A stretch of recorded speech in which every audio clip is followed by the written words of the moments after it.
Уважаемый Сооронбай Шарипович, я вас сердечно приветствую.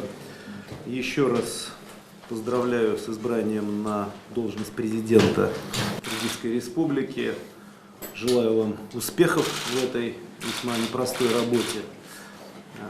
До этого мы с вами многократно встречались, когда вы работали премьер-министром, обсуждали актуальные вопросы торгово-экономического, инвестиционного, гуманитарного взаимодействия между нашими близкими странами, обсуждали самые актуальные вопросы.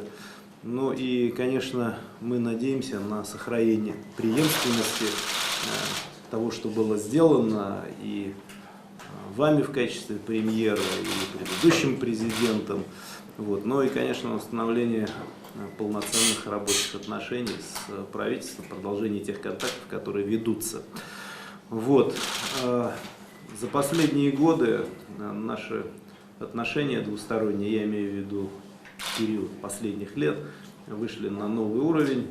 Это связано с несколькими причинами и с укреплением двустороннего взаимодействия, в которое, еще раз хочу подчеркнуть, вы внесли свою значимую лепту, ну и в связи или в контексте вступления Киргизии в Евразийский экономический союз, что в целом укрепило позиции вашей страны, способствовало развитию торговых отношений.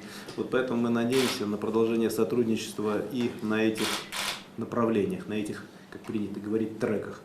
Вот, у вас сегодня будет встреча с президентом нашей страны Владимиром Владимировичем Путиным.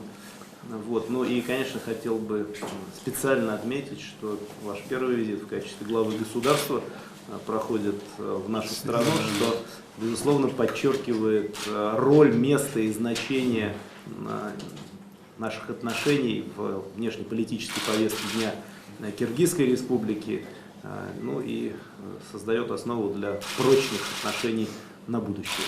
Спасибо большое, уважаемый Дмитрий Анатольевич. Позвольте выразить благодарность. Глубоко символично, что я первый визит начинаю в качестве президента Кыргызской Республики в Москве. И это говорит о том, что Кыргызская Республика твердо намерена, нацелена на укрепление наших союзнических и стратегических партнерства. Большое спасибо вам за поддержку, когда мы работали с вами премьер-министрами. Вы никогда не отказывали нам все вопросы, которые мы ставили. Вы всегда старались решать